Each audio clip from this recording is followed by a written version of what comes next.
علی بھائی اگلا سوال ہے، اہل تشیع کے ممبروں سے عموماً بڑے ذمہ دار علماء کی جانب سے بھی سیدنا عمر فاروق رضی اللہ عنہ کو نعوذ باللہ سیدہ فاطمہ سلام اللہ علیہا کے قاتل کے طور پر پیش کیا جاتا نعوذ ہے، باللہ من ذالک۔ اور اس سے بھی بڑھ کر خطرناک بات یہ ہے کہ سیم اسی طرح کی گفتگو آپ کے مرشد مولانا اسحاق فیصل آبادی صاحب نے بھی فرمائی ہے۔ علی بھائی اس حوالے سے آپ کا موقف کیا ہے؟ میں موقف تو اپنا بعد میں دیتا ہوں نا، پہلے تو یہ مولانا اسحاق صاحب کے اوپر جو اہل حدیث نے جھوٹ باندھا ہے نا، اللہ تعالیٰ ان کو ہدایت دے، ان لوگوں نے مولانا اسحاق صاحب کے ساتھ دو نمبری کی ہے، اور اس کے باوجود مولانا اسحاق صاحب نے اپنی زندگی میں ویڈیو ریکارڈ بھی کروا دی تھی، کلیریفیکیشن دی تھی کہ آپ نے میری ویڈیو آؤٹ آف کنٹیکسٹ پیش کی ہے۔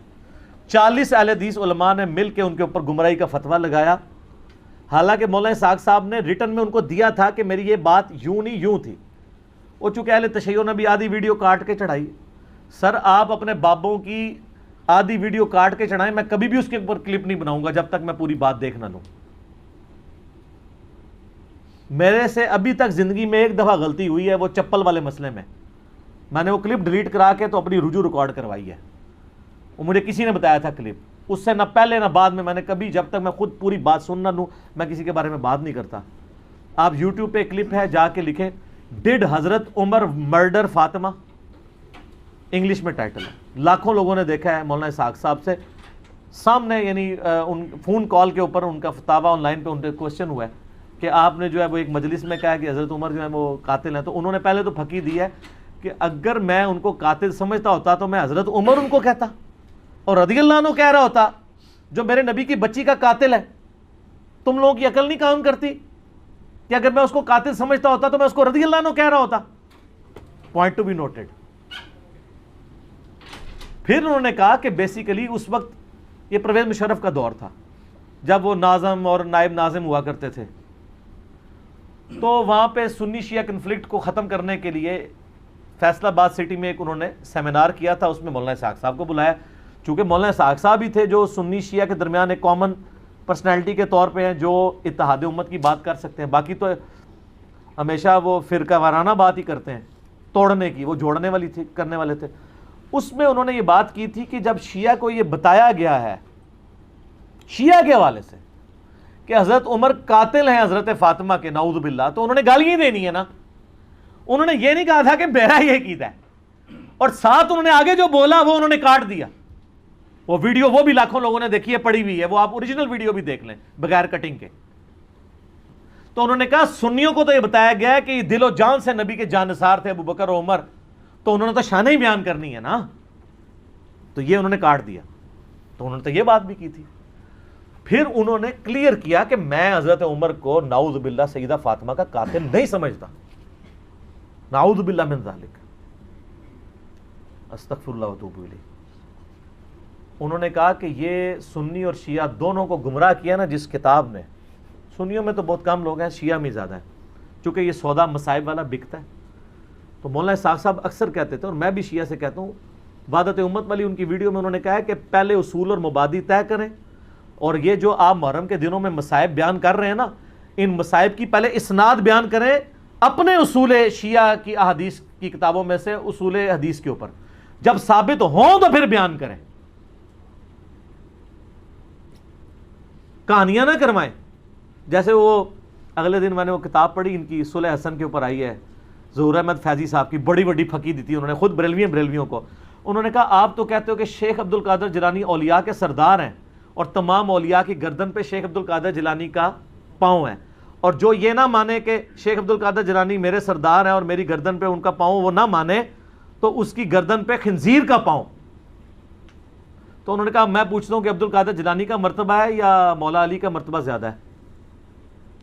مولا علی کا۔ تو انہوں نے کہا جو مولا علی کی بیعت نہ کرے اس کی گردن پہ کس کا پاؤں؟ کڈی وڈی پھکی دیتی۔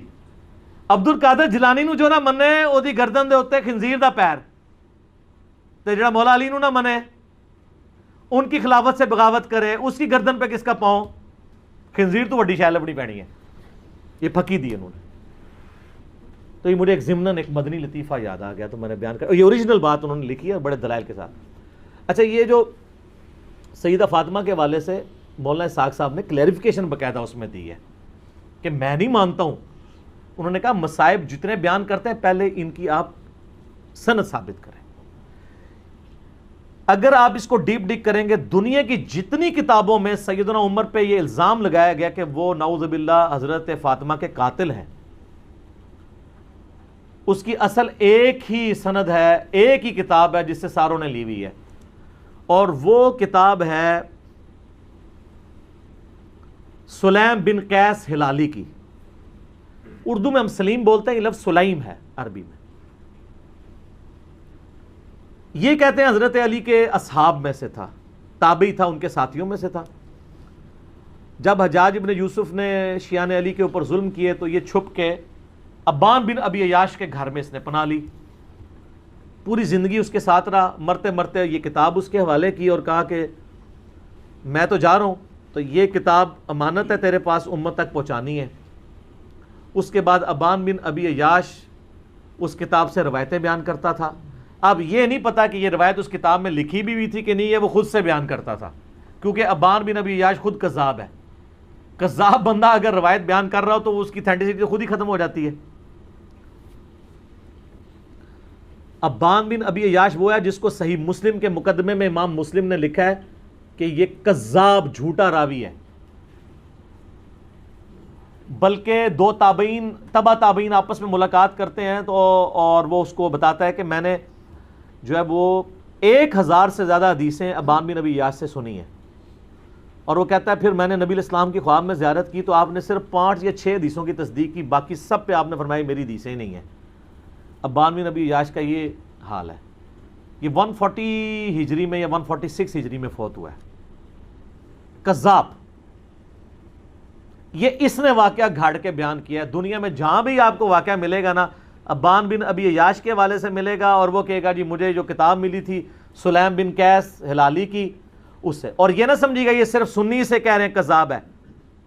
علامہ خوئی جو ہیں اہل تشیع کے، وہ بھی کذاب سمجھتے ہیں اسے.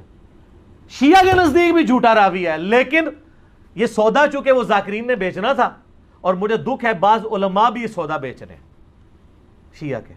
ان کو تو کم از کم شرم و حیا کرنی چاہیے کہ اس کی سند ثابت بھی ہے کہ نہیں. پہلے تو سند کے ساتھ واقعہ ثابت کریں، اگلی بات تو بعد میں ہوگی. جب ایک چیز ثابت ہی نہیں ہے اور آپ وہ سودا بیچ رہے ہیں اور اتنی بڑی بات کر رہے ہیں، بالکل جھوٹا واقعہ ہے یہ. کوئی سیدنا عمر قاتل فاطمہ نہیں ہے، ورنہ مولا علی پوری زندگی کبھی بھی کمپرومائز نہ کرتے. مولا علی کو یہ حدیث نہیں پتا تھی، بخاری و مسلم دونوں میں حدیث ہے، فاطمہ میرے جگر کا ٹکڑا ہے، جس نے فاطمہ کو تکلیف دی اس نے مجھے تکلیف دی، اور جس نے فاطمہ کو قتل کیا ہو مولا علی اس کے ساتھ ہوں، اور اپنی بچی کا رشتہ ام کلثوم کا اس کو دے دیں. اور یہ وہ چیز ہے جو شیعہ کی کتابوں میں موجود ہے. وہ تعویل کرتے ہیں کہ جی وہ زبردستی لیا تھا. انکاری کوئی نہیں ہے، ذاکرین انکاری ہو جائے، ذاکرین تو ہے ہی جاہل ہے نا، ان کے پاس تو علم ہے ہی نہیں ہے. حضرت عمر چاہتے تھے میری اہل بیت کے ساتھ نسبت کام آئے مجھے قیامت الدین، تو حضرت علی سے ان کی بچی کا رشتہ مانگا. تو اس طرح ہوتا. پھر حضرت علی رضی اللہ تعالیٰ عنہ چیف جسٹس کا عہدہ قبول کرتے حضرت عمر کے دور کے اندر کہ تو میرے بیوی کا قاتل ہے تو ہاں میں تیرا عہدہ قبول کرتا ہوں. اور ناج البلاغہ سے میں نے خطبہ بتایا، جنگ قادسیہ میں جانے سے روکا ہی مولا علی نے کہ عمر اگر تو مارا گیا تو پیچھے ہمارا ستیہ ناس ہو جائے گا. ان کی جان کو قیمتی سمجھتے ہوتے، اپنے بیوی کی قاتل، اور بیوی نہیں صرف جنتی عورتوں کی سردار. بخاری مسلم میں حدیث ہے میری بیٹی فاطمہ جنتی عورتوں کی سردار ہے، اور ترمذی میں آگے الفاظ ہیں حسن و حسین جنتی نوجوانوں کے سردار ہیں. تو ہم تو مولا علی کے ساتھ کھڑے ہیں بھی علیہ السلام. وہ شیخین کے ساتھ رہے، خلفائے ثلاثہ کے ساتھ رہے. میرا یوٹیوب پہ کلپ ہے خلفائے ثلاثہ کی شان مولا علی کی زبانی نہج البلاغہ سے، سنی کتابوں سے نہیں، شیعہ کی نہج البلاغہ سے. لاکھوں لوگوں نے دیکھا ہے، HD کیمرے میں نے سارے خطبات دکھائے ہیں. یہ بالکل جھوٹ ہے کہ وہ نعوذ باللہ سیدہ فاطمہ کے قاتل تھے، اور کہتے ہیں دروازہ پھینک دیا. اللہ کے بندو، دروازے تو اس ٹائم ویسے ہی کوئی نہیں تھے. ہاں میں قرآن سے ثابت کرتا ہوں. قرآن میں آیا جب کسی کے گھر جاؤ تو اجازت لو. اعلیٰ ہونا چاہیے تھا دروازہ کھٹکھٹاؤ، کیونکہ اگلے زمانوں میں ابھی بھی گاؤں ایریا میں آپ چلے جائیں تو صرف پردے لٹکے ہوتے ہیں، باہر سے صرف آواز لگاتے ہیں میں اندر آ سکتا ہوں، عورتیں پردہ کر لیں چلے جاتے. اسی لیے تو مسلم شریف میں حدیث آتی ہے نا کہ نبی علیہ السلام کی چارپائی کے نیچے وہ ایک کتے کا پلہ چلا گیا تھا تو حضرت جبرائیل اندر ہی نہیں آئے تھے. اوریجنل سگے مدینہ، اصلی مدینے کا کتا ٹر گیا سی تے جبرائیل نہیں سنائے. پھر اس کو نکالا تو پھر وہ جبرائیل علیہ السلام آئے، ان کا ہم کتے والے گھر میں نہیں جا سکتے. سگے مدینہ والا بھی میرا کلپ دیکھ لیں. تو وہ سگے مدینہ کیسے پہنچ گیا اندر؟ صرف پردہ ہوتا تھا. آج بھی آپ اپنا دروازہ ختم کریں، پردہ لگائیں، بلیاں، کتے، یہ سارا کچھ آنا شروع ہو جائیں گے گھر، کیونکہ وہ کچن کے اندر پہنچیں گے. چوہے چونکہ ان کو وہ چھوٹی سی جگہ سے بھی نکل جاتے ہیں، اس لیے ان کو اجازت لینے کی ضرورت نہیں پڑتی. چوہے تو ماشاءاللہ آپ کے گھروں میں ہوں گے، یہ آپ کو پتہ ہی ہوگا، بھگترے ہوتے ہیں سارے چوہے. تو پینٹاگون کے اندر اتنے ہیں، آپ پتہ ہے ان کو بھی آئے دن وہ سیلنگ اتار کے تو سپرے کرنے پڑتے ہیں. چوہے تو سر امریکہ میں نہیں جیت سکتا، ایڈی وڈی شے ہے چوہا. تو دروازہ کو نہیں گرایا، وہ پردے ہی ہوتے تھے، دروازہ وغیرہ کو نہیں گرایا. یہ بالکل جعلی بات ہے، جھوٹی بات ہے، اور یہ فٹ نہیں بیٹھتی ہے. باقی ایک اس میں عرض کر دوں خطرناک بات. المصنف ابن ابی شیبہ میں ایک روایت ہے کہ حضرت علی کے گھر میں خلافت کے حوالے سے مشورے چل رہے تھے، اگرچہ حضرت ابوبکر صدیق کو وہ ایک حادثاتی طور پہ سقیفہ بنی ساعدہ میں خلیفہ چن لیا گیا. تو اس روایت میں آتا ہے کہ حضرت عمر آئے اور سیدہ فاطمہ کے گھر کے باہر کھڑے ہو کے انہوں نے کہا، اے فاطمہ آپ رسول اللہ کی بیٹی ہیں اور ہمیں دنیا میں رسول اللہ کے بعد سب سے بڑھ کر عزیز ہیں، لیکن مجھے پتہ چلا ہے کہ یہ زبیر اور علی اور انصار مدینہ آپ کے گھر میں مشورے کرتے ہیں آ کے خلافت کے حوالے سے، جبکہ آپ کو پتہ ہے کہ حضرت ابوبکر کو خلیفہ چن لیا گیا ہے. آپ لوگوں نے بیعت نہیں کی ہے، وہ آپ کا اپنا حق ہے، لیکن اس کی وجہ سے مسلمانوں کی اگر آپ جمعیت کو توڑیں گے تو میں آپ کو وارن کرنے آیا ہوں کہ آئندہ مجھے اگر ایسی اطلاع ملی تو میں آپ کے گھر کو آگ لگا دوں گا. یہ روایت ہے المصنف ابن ابی شیبہ میں. اس سے بڑی بدبختی یہ ہے کہ بعض سنی علماء اس حدیث کو صحیح بھی سمجھتے ہیں. ہمارے جہلم شہر میں نا شیخ زبیر علی زئی صاحب کے نافرمان شاگرد غلام مصطفیٰ ظہیر صاحب حفظہ اللہ تعالی من الجنت والناس، انہوں نے باقاعدہ السنہ رسالے میں اس حدیث کا دفاع کیا ہے. اور ان کا اگر کوئی اس حدیث پہ یہ کہے گا نا کہ اس حدیث سے تو حضرت عمر کے بارے میں یہ مسئلہ کھڑا ہو رہا ہے، اور بخاری و مسلم حدیث ہے جس نے فاطمہ کا دل دکھایا اس نے میرا دل دکھایا، اور قرآن کی آیت ہے کہ جو اللہ اس کے رسول کو اذیت دیتے ہیں ان الذین یؤذون اللہ ورسولہ لعنہم اللہ فی الدنیا والآخرہ، دنیا اور آخرت کی زندگی میں اللہ کی لعنت ہے ان پہ، ان کے لیے عذاب تیار کر رکھا ہے. تو وہ کہتے ہیں میں ان کو یہ جواب دوں گا کہ اس سے تو حضرت فاطمہ کی فضیلت ثابت ہو رہی ہے کہ دیکھیں اس میں حضرت عمر کہتے ہیں کہ آپ ہمیں رسول اللہ کے بعد سب سے بڑھ کر عزیز ہیں. تو حضرت فاطمہ کتنی محبت کرتے تھے حضرت فاطمہ کے ساتھ حضرت عمر. ان کو وہ پہلا حصہ نظر آیا، اگلا نظر ہی نہیں آیا کہ انہوں نے کہا میں آگ لا دیں گا تیرے. نعوذ باللہ من ذالک، یہ کسی کی جرت نہیں ایسی بات کر جائے. تو میں نے اس کے خلاف آواز بلند کی کہ میں اس روایت کو صحیح نہیں مانتا. اور وہ کیسے؟ مولانا اسحاق صاحب ان دنوں زندہ تھے، میں نے ان سے یہ چیز خود ڈسکس کی تھی. ان کا بیٹا یہ روایت ہی جعلی ہے. میں نے کہا کیوں؟ وہ کہنے لگے اس میں جو راوی ہے نا حضرت عمر کا غلام زید بن اسلم، اور اسلم جو ہے وہ حضرت عمر کا غلام تھا. حضرت عمر کا غلام اسلم اس وقت حضرت عمر کی غلامی میں نہیں آیا تھا جس زمانے کا یہ واقعہ رپورٹ کر رہا ہے. وہ تو حضرت عمر کے دور خلافت میں ان کے پاس آیا، اور یہ واقعہ تو حضرت بکر کا ہے. تو یہ اس نے سند بیان نہیں کی ہے. پھر میں نے شیخ زبیر علی زئی صاحب سے بھی ڈسکس کیا. انہوں نے کہا یار میں اس حدیث کو پہلے تو صحیح سمجھتا تھا، لیکن مجھے فیصل آباد سے بابا جی نے کال کی. کون؟ مولانا اسحاق صاحب. مولانا اسحاق صاحب جو ہے شیخ زبیر علی زئی صاحب کے بھی استاد ہیں ان معنوں میں. تو مجھے انہوں نے کہا شیخ صاحب بات یہ ہے کہ یہ روایت کو اگر آپ صحیح مانیں گے تو حضرت عمر کو کیسے بچائیں گے؟ یہ تو سند ہی پوری نہیں ہے اس کی، کیونکہ جو راوی بیان کر رہا ہے اس نے وہ زمانہ نہیں پایا. اگر وہ صحابی ہوتا تو ہم اس کی روایت قبول کر لیتے کہ کسی اور صحابی سے سنا ہوگا. تابعی کی روایت چھوٹی بھی نہیں قبول ہوتی. تو حضرت عمر کے بارے میں جو روایت ہے اس کو پھر شیخ زبیر صاحب کہتے ہیں کہ میں بھی اب اس کو صحیح نہیں مانتا. مولانا اسحاق صاحب کا موقف مضبوط ہے، لیکن جو ان کا شاگرد ہے زبیر علی زئی صاحب کا غلام مصطفیٰ ظہیر صاحب،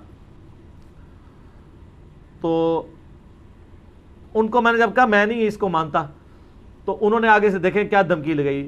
وہ کہتے ہیں کہ جی تم یہ کہو کہ اگر یہ روایت صحیح ہو تو تمہاری بیوی کو ایک مجلس میں 3 طلاقیں، کیونکہ غلام مصطفیٰ ظہیر صاحب کے نزدیک بھی ایک مجلس میں 3 طلاقیں اسٹیبلش ہو جاتی ہیں تینوں، اور رجوع نہیں ہو سکتا، اور زبیر لیزئی صاحب کے نزدیک بھی اور میرے نزدیک بھی.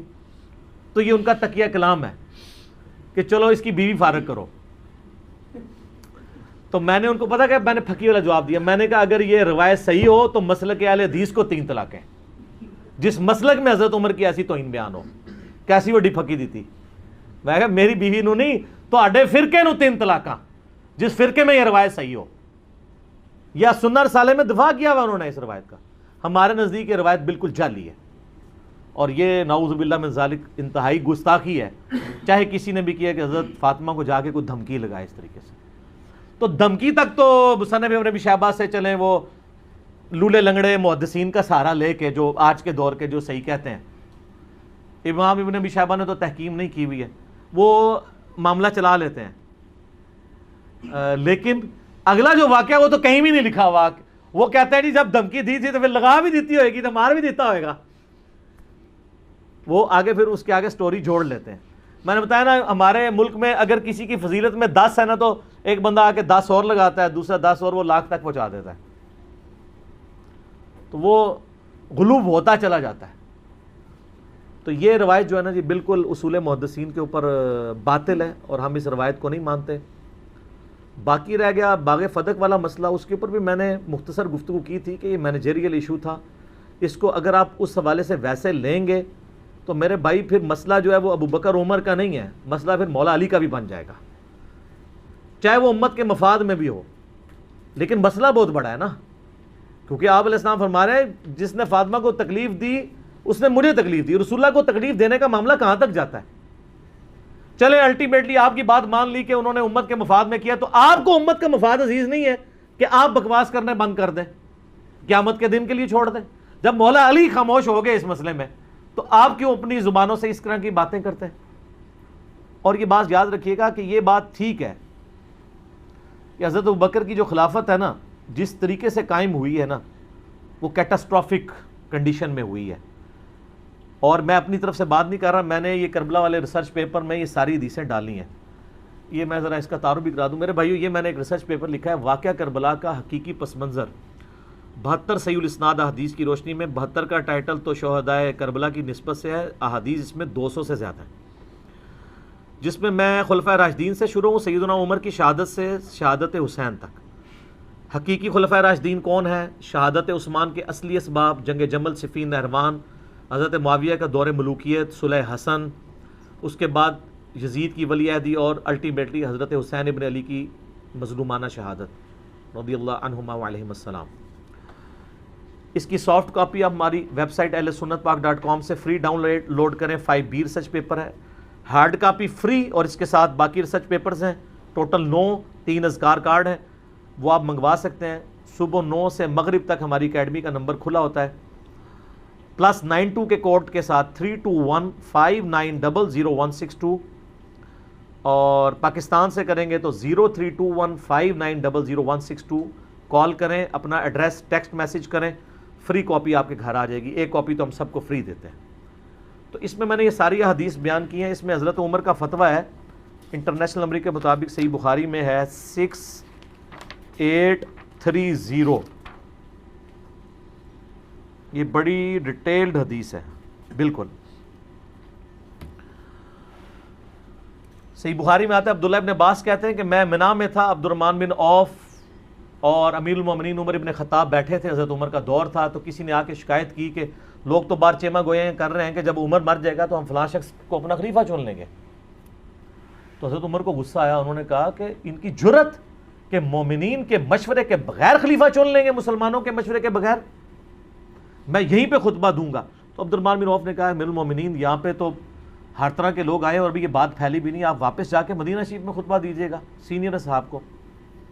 اور اس پہ میں اکثر کہتا ہوں کہ اگر یہ یوٹیوب پہ بات آئی ہوتی نا، حضرت عمر کا یوٹیوب پہ کلپ چڑھتا، ظاہر ہے سپر پاور چیلنج ہو رہی تھی. آپ دیکھتے ہیں ذرا سا مسئلہ ہوتا ہے، ٹرمپ کا ٹویٹ آ جاتا ہے،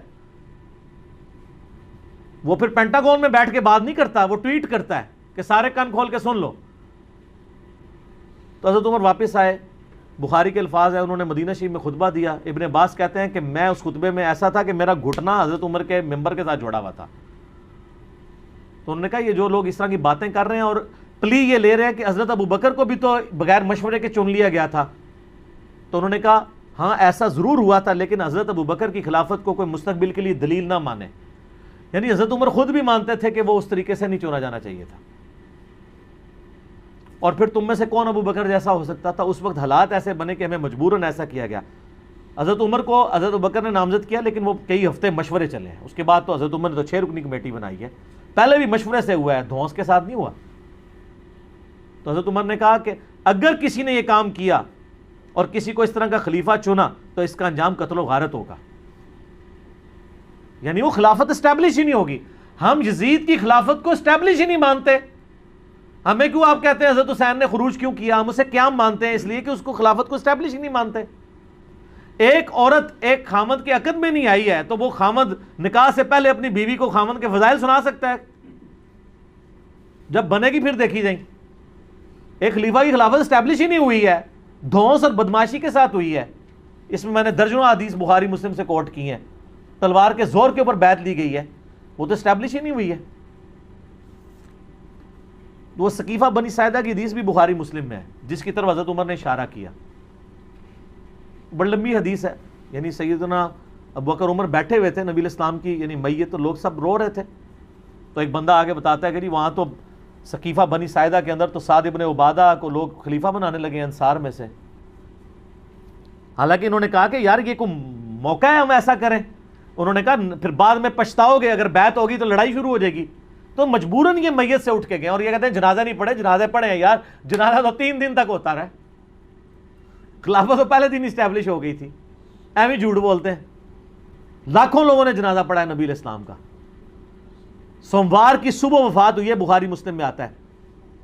سوموار پورا دن، سوموار کے بعد پوری رات، پھر منگل پورا دن، منگل کی رات، بدھ پورا دن، بدھ کی رات کو دفن کیا گیا. وفات النبی کے اوپر لاکھوں لوگوں نے میری ویڈیو دیکھی. آپ وفات النبی اور نبی علیہ السلام صلی اللہ علیہ وسلم کا نام لکھ کے میرا نام لکھیں تو وہ کھل جائے گا. اچھا، وہاں پہ سعد ابن عبادہ کی لوگ بیعت کرنا چاہ رہے تھے. اب ظاہر ہے بخاری مسلم کی حدیث ہے خلافت صرف قریش میں رہے گی. حضرت عمر نے کہا کہ میں نے ارادہ کیا کہ میں یہاں پہ خطبہ دوں، اور میں دماغ میں پورا مضمون میں نے بنایا ہوا تھا. تو جب میں بولنے لگا حضرت ابوبکر نے مجھے چپ کرا دیا، کیونکہ حضرت ابوبکر کو پتہ تھا کہ حضرت عمر جذباتی ہیں، مسئلے کو مس ہینڈل کر دیں گے. ان کا تم چپ کر جاؤ. پھر حضرت ابوبکر نے بڑے پازیٹیو انداز میں انہوں نے کہا انصار مدینہ، تم نے تو رسول اللہ کو یہاں پہ دعوت دی اور تمہاری مدد سے یہ سب کچھ ہے، یہ تمہاری برکات ہیں. تم ہمارے وزیر کے طور پہ رہو گے جیسا کہ نبی علیہ السلام کے وزیر کے طور پہ تھے. اور نبی علیہ السلام قریش میں سے ہیں اور عرب کا ماحول قبائلی ہے. اگر قریش میں سے خلیفہ نہ چنا گیا تو باقی قبائل اس کو خلیفہ ہی نہیں مانیں گے. اور نبی علیہ السلام نے فرمایا بھی تھا کہ خلافت قریش میں رہے گی. تو پھر انصار میں سے خود لوگ کھڑے، انہوں نے کہا واقعی رسول اللہ قریش میں سے تھے، لہذا قریش میں سے کسی کو خلیفہ ہونا چاہیے. پھر حضرت ابوبکر نے کہا یہ کھڑے ہیں امین الامت ابو عبیدہ ابن جرح اور حضرت عمر، ان دونوں میں سے کسی کو اپنا خلیفہ چن لو. تو دونوں نے کہا معاذ اللہ کہ ہم ابو بکر کی موجودگی میں. حضرت عمر کے تو الفاظ ہیں میرے تلوار سے 2 ٹکڑے کر دیے جاتے تو یہ مجھے گوارا تھا، مجھے یہ گوارا نہیں تھا کسی ایسی مجلس میں جہاں ابو بکر موجود ہوں، لوگ میری بیعت کریں. تو فوراً ابو بکر کا ہاتھ پکڑا اور کہا کہ آپ کو اللہ کے نبی نے اپنے مسلح پہ کھڑا کیا، آپ یار غار ہیں، آپ کی موجودگی میں ہم یہ کام نہیں کریں گے. بہر سعد ابن عبادہ نے پھر بھی بیعت نہیں کی، ان کے ساتھیوں نے کر لی.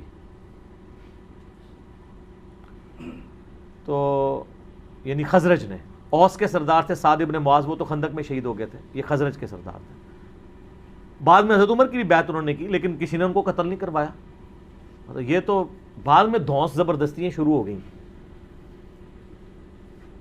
تو ملوکیت کے اندر حضرت علی نے بھی نہیں کیا تھا خوارج کو. جب وہ حضرت علی کے فوجیوں کو قتل کرنا شروع ہوئے تو ایز اے لاسٹ ریزارٹ جن لوگوں نے جتھا بنایا، چاہے خوارج ہوں چاہے جمل ہو صفین، وہ جتھا بنانے کے اوپر ہوا تھا ریٹ آف دی گورنمنٹ کو چیلنج کرنے پہ.